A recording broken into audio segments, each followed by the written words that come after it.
എറണാകുളം കോതമംഗലത്തെ യുവതിയുടെ ആത്മഹത്യയിൽ പ്രതി റമീസിന്റെ മാതാപിതാക്കൾ പോലീസ് പിടിയിൽ.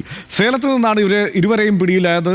മൂവാറ്റുപുഴ ഡിവൈഎസ്പിയുടെ നേതൃത്വത്തിലുള്ള 10 അംഗ സംഘമാണ് കേസ് അന്വേഷിക്കുന്നത്. വിവരങ്ങളുമായി സൈഫുന്നീസ അലിയാർ ചേരുന്നുണ്ട്. സൈഫുന്നീസ, എങ്ങനെയാണ് ഇവർ പിടികൂടപ്പെട്ടത്? എന്താണ് വിവരങ്ങൾ? ഹർഷൻ, ഈ പ്രശ്നങ്ങൾ ഉണ്ടായ ശേഷം കേസെടുക്കുകയും ചെയ്തതിന് പിന്നാലെ തന്നെ ഈ റമീസിന്റെ മാതാപിതാക്കളായ റഹീമും ഒപ്പം തന്നെ ഷെറീനയും ഒളിവിൽ പോയിരുന്നു. ഈ കഴിഞ്ഞ 9-ാം തീയതിയാണ് കോതമംഗലത്തെ വീട്ടിൽ ഈ യുവതി ആത്മഹത്യ ചെയ്തത്. പിറ്റേ ദിവസം തന്നെ പോലീസ് ഈ കാമുകനായ റമീസിനെ അറസ്റ്റ് ചെയ്തിരുന്നു. അന്ന് റമീസിന്റെ മാതാപിതാക്കളെ കസ്റ്റഡിയിൽ എടുത്തിരുന്നില്ല.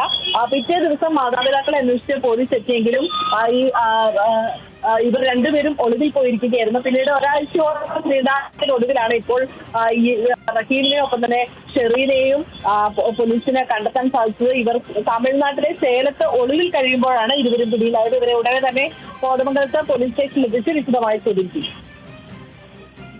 റൈറ്റ്, സൈഫുന്നീസയാണ് വിവരങ്ങൾ നൽകിയത്.